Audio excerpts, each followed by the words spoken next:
ਸ੍ਰੀ ਅਕਾਲ ਤਖਤ ਸਾਹਿਬ ਦੇ ਜਥੇਦਾਰ ਦੀ ਨਿਯੁਕਤੀ ਦਾ ਮਸਲਾ। ਨਿਯੁਕਤੀ ਹੁਣ ਨਵੇਂ ਜਥੇਦਾਰ ਦੀ ਹੋਈ ਹੈ, ਗਿਆਨੀ ਰਘਬੀਰ ਸਿੰਘ।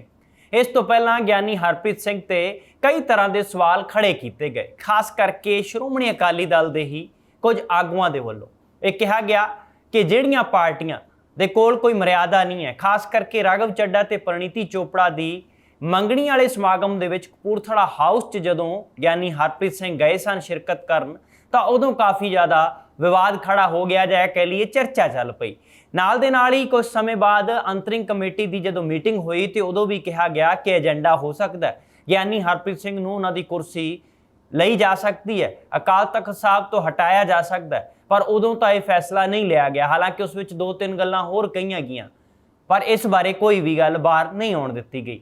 ਇਹ ਫੈਸਲਾ ਬੇਸ਼ੱਕ ਦੀ ਅੱਜ ਅਕਾਲ ਤਖਤ ਸਾਹਿਬ ਦੇ ਜਥੇਦਾਰ ਨੂੰ ਬਦਲਣ ਦਾ ਲਿਆ ਗਿਆ ਹੋਵੇ, ਮੋਹਰ ਲੱਗੀ ਹੋਵੇ, ਪਰ ਇਸ ਦੀਆਂ ਗੱਲਾਂ ਪਹਿਲਾਂ ਤੋਂ ਹੀ ਚੱਲ ਰਹੀਆਂ ਨੇ। ਹੁਣ ਵਿਸਥਾਰ ਨਾਲ ਦੱਸਦੇ ਹਾਂ ਕਿ ਗਿਆਨੀ ਰਘਬੀਰ ਸਿੰਘ ਨੂੰ ਜਦੋਂ ਸ੍ਰੀ ਅਕਾਲ ਤਖਤ ਸਾਹਿਬ ਦੇ ਜਥੇਦਾਰ ਵਜੋਂ ਨਿਯੁਕਤ ਕੀਤਾ ਗਿਆ ਹੈ ਤਾਂ ਉਹ ਫੈਸਲਾ ਕਿਸ ਦਾ ਹੈ। ਹਾਲਾਂਕਿ ਐਸਜੀਪੀਸੀ ਦੇ ਵੱਲੋਂ ਹੀ ਹੈ ਜਿਹੜੀ ਜ਼ਿਆਦਾਤਰ ਚੁਣੇ ਹੋਏ ਨੁਮਾਇੰਦਿਆਂ ਵੱਲੋਂ ਚੋਣ ਹੁੰਦੀ ਰਹੀ ਹੈ। ਅਕਾਲ ਤਖਤ ਸਾਹਿਬ ਦੀ ਆਪਣੀ ਇੱਕ ਮਰਿਆਦਾ ਹੈ ਔਰ ਸਰਵਉੱਚ ਸੰਸਥਾ ਹੈ।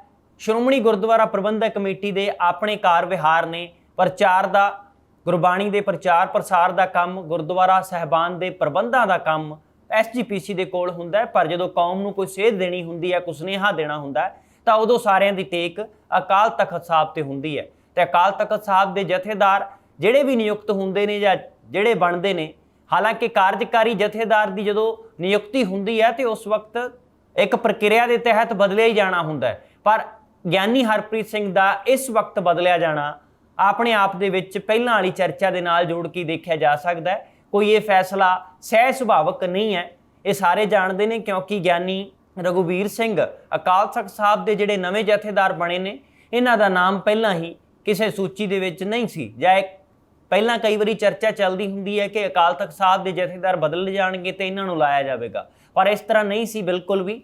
ਪਰ ਇਹ ਫੈਸਲੇ ਤੇ ਜਦੋਂ ਮੋਹਰ ਲੱਗੀ ਹੈ ਤਾਂ ਇਸ ਦੇ ਅੰਦਰ ਖਾਤੇ ਹੀ ਚਰਚਾ ਕਿਤੇ ਨਾ ਕਿਤੇ ਚੱਲਦੀ ਰਹੀ। ਅਕਾਲੀ ਦਲ ਨੇ ਹੀ ਖੁਦ ਗਿਆਨੀ ਹਰਪ੍ਰੀਤ ਸਿੰਘ ਦੇ ਉੱਤੇ ਸਵਾਲ ਖੜੇ ਕੀਤੇ ਸਨ। ਹਾਲਾਂਕਿ ਜਦੋਂ ਤੋਂ ਆਪਰੇਸ਼ਨ ਏਪੀ ਚੱਲਿਆ ਉਦੋਂ ਤੋਂ ਲੈ ਕੇ ਹੁਣ ਤੱਕ ਗਿਆਨੀ ਹਰਪ੍ਰੀਤ ਸਿੰਘ ਜਥੇਦਾਰ ਨੇ ਜਿਹੜੇ ਉਹਨਾਂ ਦੀਆਂ ਤਕਰੀਰਾਂ ਦੇ ਵਿੱਚੋਂ ਜਿਹੜੇ ਸਟੈਂਡ ਨੇ ਉਹ ਝਲਕਦੇ ਰਹੇ ਨੇ। ਉਹਨਾਂ ਨੂੰ ਸਰਬੱਤ ਖਾਲਸਾ ਸੱਦਣ ਦੀ ਵੀ ਆ ਜਿਹੜੀ ਅੰਮ੍ਰਿਤਪਾਲ ਦੇ ਵੱਲੋਂ ਵੀ ਅਪੀਲ ਕੀਤੀ ਗਈ ਸੀ, ਪਰ ਉਹ ਗੱਲ ਗਿਆਨੀ ਹਰਪ੍ਰੀਤ ਸਿੰਘ ਹੋਰਾਂ ਨੇ ਨਹੀਂ ਮੰਨੀ ਸੀ। ਪਰ ਪੱਤਰਕਾਰਾਂ ਦੀ ਇਕੱਤਰਤਾ ਜ਼ਰੂਰ ਤਲਵੰਡੀ ਸਾਬੋ ਦੇ ਵਿੱਚ ਕੀਤੀ ਗਈ ਸੀ। ਦਮਦਮਾ ਸਾਹਿਬ ਉੱਥੇ ਸਾਰੇ ਇਕੱਠੇ ਹੋਏ ਸੀ, ਉੱਥੇ ਵੀ ਕਈ ਗੱਲਾਂ ਕਹੀਆਂ ਸੀ ਔਰ ਸ਼੍ਰੋਮਣੀ ਅਕਾਲੀ ਦਲ ਨੂੰ ਵੀ ਉਹਨਾਂ ਨੇ ਕਿਤੇ ਨਾ ਕਿਤੇ ਗੱਲਾਂ ਦੇ ਵਿੱਚ ਝਾੜਿਆ ਸੀ ਕਿ ਜਿਹੜੀਆਂ ਗੱਲਾਂ ਕਹੀਆਂ ਨੇ ਉਸ ਦੇ ਉੱਤੇ ਗੌਰ ਨਹੀਂ ਸ਼੍ਰੋਮਣੀ ਗੁਰਦੁਆਰਾ ਪ੍ਰਬੰਧਕ ਕਮੇਟੀ ਨੇ ਕੀਤਾ। ਇਸ ਗੱਲ ਦਾ ਉਹਨਾਂ ਨੂੰ ਦੁੱਖ ਹੈ। ਤਾਂ ਇਸ ਤਰ੍ਹਾਂ ਦੀਆਂ ਜਦੋਂ ਗੱਲਾਂ ਚੱਲ ਰਹੀਆਂ ਨੇ ਤੇ ਹੁਣ ਗਿਆਨੀ ਰਘਬੀਰ ਸਿੰਘ ਨੂੰ ਅਕਾਲ ਤਖਤ ਸਾਹਿਬ ਦਾ ਜਥੇਦਾਰ ਨਿਯੁਕਤ ਕਰ ਦਿੱਤਾ ਗਿਆ। ਸ਼੍ਰੋਮਣੀ ਗੁਰਦੁਆਰਾ ਪ੍ਰਬੰਧਕ ਕਮੇਟੀ ਦੀ ਅੰਤਰਿੰਗ ਕਮੇਟੀ ਦੀ ਜਿਹੜੀ ਬੈਠਕ ਹੋਈ ਹੈ ਉਸ ਦੇ ਵਿੱਚ ਐਮਰਜੈਂਸੀ ਮੀਟਿੰਗ ਸੱਦੇ ਬਾਰੇ ਕਿਹਾ ਗਿਆ, ਇਸ ਬਾਰੇ ਫੈਸਲਾ ਲਿਆ ਗਿਆ। ਥੋੜੀ ਦੇਰ ਦੇ ਵਿੱਚ ਹੀ ਐਸਜੀਪੀਸੀ ਦੀ ਪ੍ਰੈਸ ਕਾਨਫਰੰਸ ਵੀ ਹੋ ਸਕਦੀ ਹੈ, ਜਿਸ ਦੇ ਵਿੱਚ ਕਈ ਗੱਲਾਂ ਕਲੀਅਰ ਕਰ ਦਿੱਤੀਆਂ ਜਾਣਗੀਆਂ ਔਰ ਜਿਹੜੇ ਵੀ ਸਵਾਲ ਕੀਤੇ ਜਾਣਗੇ ਹੋ ਸਕਦਾ ਉਹਨਾਂ ਸਵਾਲਾਂ ਦੇ ਜਵਾਬ ਵੀ ਦਿੱਤੇ ਜਾਣ। ਸਭ ਤੋਂ ਬਾਅਦ ਜਿਹੜੀ ਨਾਰਾਜ਼ਗੀ ਸ਼੍ਰੋਮਣੀ ਅਕਾਲੀ ਦਲ ਨੂੰ ਹੋਈ ਸੀ ਜਥੇਦਾਰ ਗਿਆਨੀ ਹਰਪ੍ਰੀਤ ਸਿੰਘ ਤੋਂ, ਉਹ ਇਸ ਕਰਕੇ ਹੋਈ ਸੀ ਕਿ ਉਹ ਰਾਘਵ ਚੱਡਾ ਰਾਜ ਸਭਾ ਮੈਂਬਰ ਆਮ ਆਦਮੀ ਪਾਰਟੀ ਦੇ ਵੱਲੋਂ ਨੇ, ਉਹਨਾਂ ਦੀ ਮੰਗਣੀ ਦੇ ਵਿੱਚ ਉਹ ਕੀ ਕਰਨ ਗਏ ਸੀ ਇਹ ਹਿਸਾਬ ਕਿਤਾਬ ਲਾਏ ਗਏ। ਖਾਸ ਕਰਕੇ ਵਿਰਸਾ ਸਿੰਘ ਵਲਟੋਹਾ ਨੇ ਸਭ ਤੋਂ ਪਹਿਲਾਂ ਸ਼੍ਰੋਮਣੀ ਅਕਾਲੀ ਦਲ ਦੇ ਵੱਲੋਂ ਇਹ ਸਵਾਲ, ਕਿਉਂਕਿ ਜੇ ਇੱਕ ਜਣੇ ਨੇ ਵੀ ਸਵਾਲ ਕੀਤਾ ਹੋਵੇ ਆਗੂ ਨੇ, ਤੇ ਇਸ ਦਾ ਮਤਲਬ ਇਹ ਹੈ ਕਿ ਅੰਦਰ ਕਿਤੇ ਨਾ ਕਿਤੇ ਸ਼੍ਰੋਮਣੀ ਅਕਾਲੀ ਦਲ ਦੇ ਗਲਿਆਰਿਆਂ 'ਚ ਚਰਚਾ ਜ਼ਰੂਰ ਹੋਈ ਹੋਵੇਗੀ ਕਿ ਉੱਥੇ ਕਿਸ ਤਰ੍ਹਾਂ ਦੇ ਪਕਵਾਨ ਬਣੇ ਹੋਣਗੇ, ਕੀ ਉੱਥੇ ਮਰਿਆਦਾ ਦਾ ਖਿਆਲ ਰੱਖਿਆ ਹੋਵੇਗਾ ਕਿ ਨਹੀਂ ਰੱਖਿਆ ਗਿਆ ਹੋਵੇਗਾ। ਹਾਲਾਂਕਿ ਗਿਆਨੀ ਹਰਪ੍ਰੀਤ ਸਿੰਘ ਨੂੰ ਟਰੋਲ ਉਦੋਂ ਇਸ ਕਰਕੇ ਵੀ ਕੀਤਾ ਗਿਆ ਕਿ ਉਹਨਾਂ ਦੇ ਨਾਲ ਜੋ ਲੜਕੀ ਹੈ ਉਹ ਕੌਣ ਹੈ, ਤਰ੍ਹਾਂ ਦੀਆਂ ਗੱਲਾਂ ਹੋਈਆਂ, ਪਰ ਉਹ ਬਾਅਦ ਵਿੱਚ ਪਤਾ ਲੱਗਿਆ ਕਿ ਉਹਨਾਂ ਦੀ ਬੇਟੀ ਸੀ। ਉਹਨਾਂ ਨੇ ਕਿਸੇ ਸੰਸਥਾ ਦੇ ਵਿੱਚ ਉਹਨਾਂ ਦਾ ਦਾਖਲਾ ਕਰਵਾਉਣਾ ਸੀ ਤੇ ਇਸ ਕਰਕੇ ਉਹ ਦਿੱਲੀ ਜਾ ਰਹੇ ਸੀ ਤੇ ਦਿੱਲੀ ਇਸ ਸਮਾਗਮ ਦੇ ਵਿੱਚ ਉਹ ਸ਼ਿਰਕਤ ਉਹਨਾਂ ਨੇ ਕੀਤੀ। ਇਸ ਤਰ੍ਹਾਂ ਦੀਆਂ ਜਿਹੜੀਆਂ ਚਾਲਾਂ ਨੇ ਸੋਸ਼ਲ ਮੀਡੀਆ ਦੇ ਉੱਤੇ ਵੀ ਇੱਕ ਸੈਕਸ਼ਨ ਦੇ ਵੱਲੋਂ ਗਿਆਨੀ ਹਰਪ੍ਰੀਤ ਸਿੰਘ ਦੇ ਖਿਲਾਫ ਕੀਤੀਆਂ ਗਈਆਂ। ਹਾਲਾਂਕਿ ਜਿਹੜਾ ਇਹ ਅਕਾਲ ਤਖਤ ਸਾਹਿਬ ਦੇ ਜਥੇਦਾਰ ਦੇ ਅਹੁਦੇ ਤੋਂ ਗਿਆਨੀ ਹਰਪ੍ਰੀਤ ਸਿੰਘ ਨੂੰ ਹਟਾਉਣਾ ਕੋਈ ਅੱਜ ਦਾ ਫੈਸਲਾ ਨਹੀਂ ਹੈ, ਪਹਿਲਾਂ ਤੋਂ ਇਸ ਬਾਰੇ ਚਰਚਾ ਸੀ ਔਰ ਇਹ ਵੀ ਉਹਨਾਂ ਦੇ ਉੱਤੇ ਇਲਜ਼ਾਮ ਲੱਗਦੇ ਦਿਖਾਈ ਦੇ ਰਹੇ ਸੀ। ਕਿਤੇ ਨਾ ਕਿਤੇ ਕਿਹਾ ਜਾਂਦਾ ਸਿਆਣਿਆਂ ਵੱਲੋਂ ਕਿ ਜਿੱਥੇ ਅੱਗ ਬਲਦੀ ਹੈ ਉੱਥੇ ਹੀ ਧੂੰਆਂ ਉੱਠਦਾ ਹੈ ਔਰ ਭਾਜਪਾ ਦੇ ਨਾਲ ਗਿਆਨੀ ਹਰਪ੍ਰੀਤ ਸਿੰਘ ਹੋਰਾਂ ਦੀ ਨੇੜਤਾ ਵੱਧ ਰਹੀ ਹੈ ਸ਼੍ਰੋਮਣੀ ਅਕਾਲੀ ਦਲ ਦੇ ਮੁਕਾਬਲੇ। ਇਸ ਗੱਲ ਦੀ ਵੀ ਚਰਚਾ ਕਿਤੇ ਨਾ ਕਿਤੇ ਅੰਦਰ ਚੱਲਦੀ ਰਹਿੰਦੀ ਸੀ। ਤਾਂ ਹੁਣ ਇਸ ਮਸਲੇ ਦੇ ਵਿੱਚ ਦੇਖਦੇ ਹਾਂ ਕਿ ਜਿਹੜਾ ਫੈਸਲਾ ਲਿਆ ਗਿਆ SGPC ਆਪਣੀਆਂ ਕੀ ਦਲੀਲਾਂ ਰੱਖਦੀ ਹੈ ਜਾਂ ਕਾਰਜਕਾਰੀ ਜਿਹੜੇ ਜਥੇਦਾਰ ਹੁੰਦੇ ਨੇ ਉਹਨਾਂ ਨੂੰ ਕੁਝ ਸਮੇਂ ਬਾਅਦ ਹਟਾਉਣਾ ਹੀ ਹੁੰਦਾ ਹੈ। 2017 ਦੇ ਵਿੱਚ ਸ੍ਰੀ ਹਰਿਮੰਦਰ ਸਾਹਿਬ ਦੇ ਅੰਮ੍ਰਿਤਸਰ ਸਾਹਿਬ ਦੇ ਹੈੱਡ ਗ੍ਰੰਥੀ ਰਹਿ ਚੁੱਕੇ ਨੇ ਗਿਆਨੀ ਰਘੁਬੀਰ ਸਿੰਘ, ਜਿਨ੍ਹਾਂ ਨੂੰ ਹੁਣ ਨਿਯੁਕਤ ਕੀਤਾ ਗਿਆ ਅਕਾਲ ਤਖਤ ਸਾਹਿਬ ਦੇ ਜਥੇਦਾਰ ਦੇ ਵਜੋਂ। ਹੈੱਡ ਗ੍ਰੰਥੀ ਵਜੋਂ ਵੀ ਉਹ ਸੇਵਾ ਨਿਭਾ ਚੁੱਕੇ ਨੇ। ਸ਼੍ਰੋਮਣੀ ਗੁਰਦੁਆਰਾ ਪ੍ਰਬੰਧਕ ਕਮੇਟੀ ਨੇ ਅਗਸਤ 2017 ਦੇ ਵਿੱਚ ਗਿਆਨੀ ਰਘੁਬੀਰ ਸਿੰਘ ਨੂੰ ਤਖਤ ਕੇਸਗੜ੍ਹ ਸਾਹਿਬ ਦਾ ਕਾਰਜਕਾਰੀ ਜਥੇਦਾਰ ਨਿਯੁਕਤ ਕੀਤਾ ਸੀ।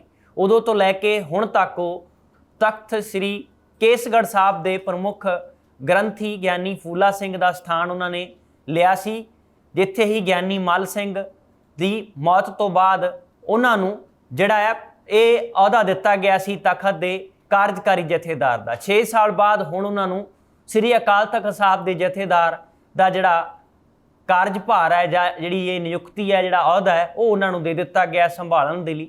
ਦਮਦਮਾ ਸਾਹਿਬ ਦੇ ਜਥੇਦਾਰ ਨੇ ਜਿਹੜੇ ਗਿਆਨੀ ਹਰਪ੍ਰੀਤ ਸਿੰਘ, ਉਹ ਬਣੇ ਰਹਿਣਗੇ। ਇਹਨਾਂ ਕੋਲ ਵੀ 2 ਅਹੁਦੇ ਸੀ। ਦਮਦਮਾ ਸਾਹਿਬ ਤਲਵੰਡੀ ਸਾਬੋ ਉੱਥੋਂ ਦਾ ਜਥੇਦਾਰ ਬਣਨ ਦੀ ਨਿਯੁਕਤੀ ਜਿਹੜੀ ਉਹ ਹੋਈ ਰਹੇਗੀ, ਉਸੇ ਤਰ੍ਹਾਂ ਬਰਕਰਾਰ ਰਹੇਗੀ ਉਹਨਾਂ ਦੀ ਜਥੇਦਾਰੀ, ਪਰ ਅਕਾਲ ਤਖਤ ਸਾਹਿਬ ਤੋਂ ਉਹਨਾਂ ਨੂੰ ਹਟਾ ਦਿੱਤਾ ਗਿਆ। ਹੁਣ ਇਸ ਦੇ ਵਿੱਚ ਸ਼੍ਰੋਮਣੀ ਗੁਰਦੁਆਰਾ ਪ੍ਰਬੰਧਕ ਕਮੇਟੀ ਦੀ ਆਪਣੇ ਤੌਰ ਤੇ ਆਜ਼ਾਦ ਤੌਰ ਤੇ ਕਿੰਨੀ ਭੂਮਿਕਾ ਰਹੀ ਔਰ ਸ਼੍ਰੋਮਣੀ ਅਕਾਲੀ ਦਲ ਦੇ ਪ੍ਰਧਾਨ ਸੁਖਬੀਰ ਸਿੰਘ ਬਾਦਲ ਨੇ ਕੀ ਦਖਲਅੰਦਾਜ਼ੀ ਦਿੱਤੀ ਜਾਂ ਨਹੀਂ ਦਿੱਤੀ, ਇਹ ਵੀ ਹੁਣ ਚਰਚਾ ਹੋਵੇਗੀ, ਕਿਉਂਕਿ ਜਦੋਂ ਤੋਂ ਇਹ ਅਹਿਮ ਸੀਟ ਹੁੰਦੀ ਹੈ, ਅਹਿਮ ਅਹੁਦਾ ਹੁੰਦਾ ਹੈ, ਮਰਿਆਦਾ ਦਾ ਵੀ ਖਿਆਲ ਰੱਖਣਾ ਹੁੰਦਾ, ਕੌਮ ਨੂੰ ਸੇਧ ਵੀ ਸਮੇਂ-ਸਮੇਂ ਤੇ ਦੇਣੀ ਹੁੰਦੀ ਹੈ। ਹੁਣ ਦੇਖਦੇ ਹਾਂ ਕਿ ਇਸ ਮਸਲੇ ਦੇ ਵਿੱਚ ਜਿਹੜੀ ਆਉਣ ਵਾਲੇ ਸਮੇਂ ਦੇ ਵਿੱਚ ਚਰਚਾ ਹੋਣੀ ਹੈ ਕਿਸ ਦੇ ਹੱਕ ਵਿੱਚ ਭੁਗਤਦੀ ਹੈ ਕਿ ਗਿਆਨੀ ਹਰਪ੍ਰੀਤ ਸਿੰਘ ਨੂੰ ਅਕਾਲ ਤਖਤ ਸਾਹਿਬ ਦੇ ਕਾਰਜਕਾਰੀ ਜਥੇਦਾਰ ਤੋਂ ਹਟਾਉਣਾ ਫੈਸਲਾ ਠੀਕ ਲਿਆ SGPC ਨੇ, ਮੀਟਿੰਗ ਕਰਕੇ ਜਿਹੜੀ ਐਮਰਜੈਂਸੀ ਮੀਟਿੰਗ ਸੱਦੀ ਗਈ, ਜਾਂ ਫਿਰ ਇਸ ਫੈਸਲੇ ਨੂੰ ਟਾਲਿਆ ਜਾ ਸਕਦਾ ਸੀ। ਤੁਸੀਂ ਇਸ ਫੈਸਲੇ ਦੇ ਨਾਲ ਸਹਿਮਤ ਹੋ ਜਾਂ ਅਸਹਿਮਤੀ ਰੱਖਦੇ ਹੋ? ਆਪਣੀ ਰਾਏ ਵੀ ਕਮੈਂਟ ਬਾਕਸ ਦੇ ਜ਼ਰੀਏ ਸਾਂਝੀ ਕਰ ਸਕਦੇ ਹੋ। ਫਿਲਹਾਲ ਤੁਸੀਂ ਬਣੇ ਰਹੋ ABC ਪੰਜਾਬ ਦੇ ਨਾਲ।